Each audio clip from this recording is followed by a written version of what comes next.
Taste land. ഇന്ന് ഞാനിവിടെ തയ്യാറാക്കാൻ പോകുന്നത് കുട്ടികൾക്ക് ഏറ്റവും ഇഷ്ടപ്പെട്ട റെസിപ്പിയാണ് ന്യൂട്ടല്ല.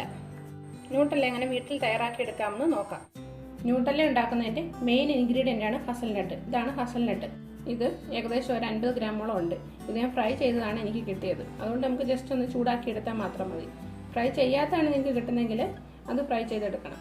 ഇനി ഇതൊന്ന് ചൂടാക്കി എടുക്കാം. ഒരു പാൻ സ്റ്റൗവിൽ വെച്ച് ചൂടാകുമ്പോൾ അതിലേക്ക് ഹസൽനട്ട് ഇട്ട് കൊടുക്കാം. ഇട്ട് കൊടുക്കുന്ന ചൂടാക്കി എടുക്കാം. ഇത് സ്കിൻലെസ് ആണ്. ഹസൽനട്ട് ഇല്ലെങ്കിലും ന്യൂട്ടല്ല ഉണ്ടാക്കിയെടുക്കാൻ പറ്റും. ഇനി ബദാമും കാഷ്നട്ടും ഉണ്ടെങ്കിൽ ഇത് ഇതുപോലെ തന്നെ ഉണ്ടാക്കിയെടുക്കാൻ പറ്റും. ഇത് ചൂടായിട്ടുണ്ട്. ഇനി ഫ്ലെയിം ഓഫ് ചെയ്യാം.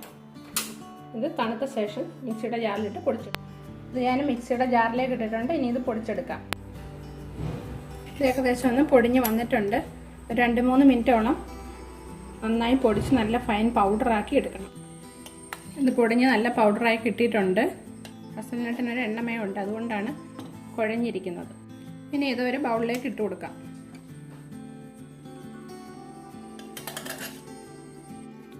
ഹസൽനട്ട് പൊടിച്ചത് ബൗളിലേക്ക് ഇട്ട് കൊടുത്തിട്ടുണ്ട്. ഇനി ഇതിന് വേണ്ടത് കൊക്കോ പൗഡറാണ്. ഇവിടെ ഞാൻ ഹെർഷയുടെ കൊക്കോ പൗഡറാണ് എടുത്തിരിക്കുന്നത്. ഇതിൽ നിന്ന് ഒരു 2 സ്പൂണ് ഇട്ട് കൊടുക്കാം. 2 ടീസ്പൂണാണ് ഞാൻ ഇട്ട് കൊടുക്കുന്നത്.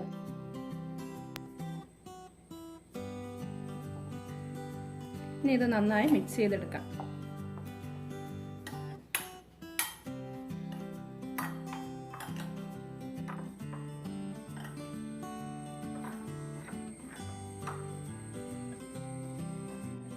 നന്നായി മിക്സ് ചെയ്തെടുത്തിട്ടുണ്ട്. ഇനി ഇതിലേക്ക് വേണ്ടത് ബട്ടറാണ്. ഞാൻ 1 സ്പൂൺ ബട്ടർ മെൽറ്റ് ചെയ്തെടുത്തിട്ടുണ്ട്. നിങ്ങളുടെ കയ്യിൽ ബട്ടർ ഇല്ലാന്നുണ്ടെങ്കിൽ സൺഫ്ലവർ ഓയിലോ ഏതെങ്കിലും വെജിറ്റബിൾ ഓയിലോ ഒഴിച്ചു കൊടുത്താലും മതി. ഇത് നന്നായി മിക്സ് ചെയ്തെടുക്കാം. ഇനി ഇതിലേക്ക് വേണ്ടത് വാനില എസൻസ് ആണ്. അത് ഒരു 1/2 ടീസ്പൂൺ മതി. ഒരു ചെറിയൊരു ഫ്ലേവറിന് വേണ്ടി മാത്രം ഒഴിച്ചു കൊടുത്താൽ മതി. ഇത് ഒന്ന് മിക്സ് ചെയ്തെടുക്കാം. ഇനി നമുക്ക് വേണ്ടത് കണ്ടൻസ്ഡ് മിൽക്കാണ്. ഞാൻ 1 ടിന്ന് കണ്ടൻസ്ഡ് മിൽക്ക് എടുത്തിട്ടുണ്ട്. ഇതിൽ ഒഴിച്ച് കുറേശ്ശെ ലൂസാക്കി എടുക്കണം. ഇത് കറക്റ്റ് ആവുന്നവരെ ഇത് എത്ര വേണമെന്ന് അളവില്ല. അത് നമ്മുടെ ഓരോരുത്തരുടെയും പാകത്തിനനുസരിച്ച് ചേർത്ത് കൊടുക്കാം.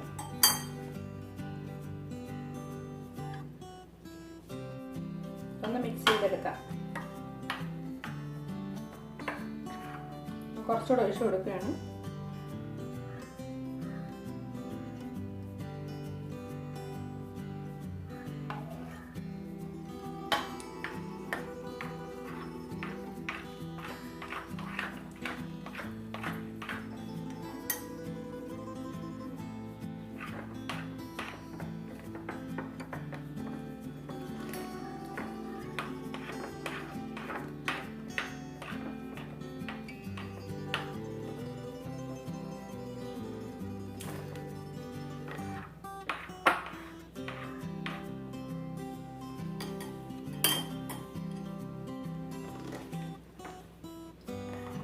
ഇതിൽ പഞ്ചസാരയോ മിൽക്ക് പൗഡറോ ഒന്നും ആഡ് ചെയ്ത് കൊടുക്കുന്നില്ല.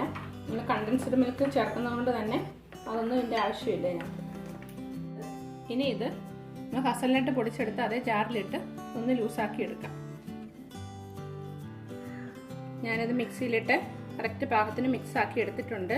ഇത് മിക്സിയിലിട്ടപ്പോഴേ കുറച്ചുകൂടെ കട്ടിയായി. ഞാൻ കുറച്ചുകൂടി കണ്ടൻസ്ഡ് മിൽക്ക് ഒഴിച്ചു കൊടുത്തു. അങ്ങനെ ഒരു ഏകദേശ കണക്ക് പറഞ്ഞാൽ 1 ടിന്ന് കണ്ടൻസ്ഡ് മിൽക്ക് എനിക്കിതിന് ആവശ്യമായിട്ട് വന്നു. നല്ല ലൂസാക്കി എടുത്തിട്ടുണ്ട്. നിങ്ങൾക്ക് ഇത്രയും ലൂസായിട്ട് വേണ്ടാന്നുണ്ടെങ്കിൽ കണ്ടൻസ്ഡ് മിൽക്ക് കുറച്ച് ഒഴിച്ചാൽ മതി. കുറച്ചും കൂടെ ലൂസ് കൂടുതലായിട്ട് വേണമെന്നുണ്ടെങ്കിൽ കണ്ടൻസ്ഡ് മിൽക്ക് കുറച്ച് കൂടുതൽ ചേർത്ത് കൊടുക്കണം. ഇത് ഞാൻ ബ്രെഡിലൊക്കെ സ്പ്രെഡ് ചെയ്തെടുക്കത്തക്കണം അതേ പാകത്തിനാക്കി എടുത്തിട്ടുണ്ട്. ഇതിൽ ഹസൽനട്ട് ചേർത്തിരിക്കുന്നതുകൊണ്ട് നമ്മൾ കടയിൽ നിന്ന് വാങ്ങിക്കുന്ന ന്യൂട്ടല്ലയുടെ അതേ ടേസ്റ്റ് തന്നെ ഇതിന് കിട്ടും. നമ്മൾ ബദാമും പീനട്ടൊക്കെ ചേർത്ത് എടുക്കുന്നതിനേക്കാളും ഒറിജിനൽ ടേസ്റ്റ് തന്നെ ഇതിന് കിട്ടും. ഇത് മിക്സിയിൽ അടിക്കണമെന്നൊന്നുമില്ല. മിക്സിയിൽ അടിക്കാതെ തന്നെ നിങ്ങൾക്ക് ഇത് വെച്ച് തന്നെ മിക്സ് ചെയ്തെടുക്കാൻ പറ്റും. കൂടുതൽ കട്ടി തോന്നുവാണെങ്കിൽ കുറച്ചുകൂടെ കണ്ടൻസ്ഡ് മിൽക്ക് ആഡ് ചെയ്ത് കൊടുത്ത് ഇതേപോലെ ലൂസാക്കി എടുത്താൽ മതി. മിക്സിയിൽ അടിക്കണമെന്നൊന്നുമില്ല. അതൊക്കെ ഓരോരുത്തരുടെ ഇഷ്ടം പോലെ തന്നെ ചെയ്തെടുക്കാം. ഇത് നിങ്ങളെല്ലാവരും ട്രൈ ചെയ്ത് നോക്കണം. പിന്നെ ഹസൽനട്ട് എല്ലായിടവും അവൈലബിൾ ആയിട്ട് കിട്ടത്തില്ല. അതിന് പകരം നിങ്ങൾക്ക് ബദാം, കാഷ്യൂനട്ടോ പീനട്ടോ ഒക്കെ ചേർത്ത് വെച്ച് ചെയ്യാവുന്നതാണ്. ഹസൽനട്ട് കിട്ടുന്നവർ അത് വെച്ചിട്ട് ചെയ്ത് നോക്കണം. ഹസൽനട്ട് ആകുമ്പോൾ കൂടുതൽ അതേ ടേസ്റ്റ് തന്നെ കിട്ടും. നമ്മൾ കടയിൽ നിന്ന് വാങ്ങിക്കുന്ന ന്യൂട്ടലയുടെ അതേ ഫ്ലേവർ തന്നെയാണ് ഹസൽനട്ട് വെച്ച് ചെയ്യുമ്പോൾ കിട്ടുന്നത്. പിന്നെ ബദാമൊക്കെ വെച്ച് ചെയ്യുമ്പോൾ അതേ ടേസ്റ്റ് കിട്ടത്തില്ല. പിന്നെ ഏകദേശം അതിനടുത്തൊക്കെയുള്ള ഒരു ടേസ്റ്റായിട്ട് കിട്ടും. ഇതൊരു ബോട്ടിലിൽ സൂക്ഷിച്ച് ഫ്രിഡ്ജിൽ തന്നെ വെക്കണം, പുറത്ത് വെക്കരുത്. കാരണം നമ്മൾ വീട്ടിലുണ്ടാക്കിയെടുത്തതാണ്, കടയിൽ നിന്ന് വാങ്ങിച്ചല്ല, പ്രിസർവേറ്റീവ്സ് ഒന്നും ചേർക്കാത്തതാണ്. അതുകൊണ്ട് പുറത്തിത് വെച്ചിരുന്നാൽ ഇരിക്കത്തില്ല. അതുകൊണ്ട് ഒരു ബോട്ടിലാക്കി സൂക്ഷിച്ച് ഫ്രിഡ്ജിൽ തന്നെ ഇത് വെക്കണം. ഇത് ഞാൻ വേറെ ചെറിയൊരു ബൗളിലേക്ക് മാറ്റിയിട്ടുണ്ട്. ഇത് ഞാൻ കുട്ടികൾക്ക് വേണ്ടി ഉണ്ടാക്കിയതാണ്. കുട്ടികൾക്ക് വേണ്ടി സ്പെഷ്യലായിട്ട് ഞാൻ ഉണ്ടാക്കിയതാണ് ന്യൂട്ടല്ല. എല്ലാ അമ്മമാരും കുട്ടികൾക്ക് ഇതൊന്നും ഉണ്ടാക്കി കൊടുക്കണം. എല്ലാ ദിവസവും കൊടുക്കുന്നത് നല്ലതല്ല, എന്നാലും കുട്ടികൾക്ക് വേണ്ടി ഇതൊന്ന് ട്രൈ ചെയ്ത് നോക്കണം. എല്ലാവരും ട്രൈ ചെയ്ത് നോക്കണം. എല്ലാ അമ്മമാരും ശ്രദ്ധിക്കണം. ഇത് നിങ്ങൾക്കിവിടെ വീട്ടിലുള്ള ഏത് നട്ട്സ് വെച്ച് വേണമെങ്കിലും നിങ്ങൾക്കിത് ട്രൈ ചെയ്ത് നോക്കാം. ഏതെങ്കിലും നട്ട്സിന് അലർജി ഉണ്ടെങ്കിൽ അത് ഒഴിവാക്കണം. പീനട്ട്, കാഷ്നട്ട്, ബദാമോ എന്താ ഉള്ളതെന്ന് വെച്ചാൽ അത് വെച്ച് ചോക്ലേറ്റ് പൗഡർ വെച്ച് ഞാനീ പറഞ്ഞതുപോലെ ഉണ്ടാക്കിയെടുക്കണം. ഒരുപാട് ഇൻഗ്രീഡിയൻസ് ഒന്നും വേണ്ട, വളരെ എളുപ്പത്തിൽ തന്നെ ഉണ്ടാക്കിയെടുക്കാൻ പറ്റും.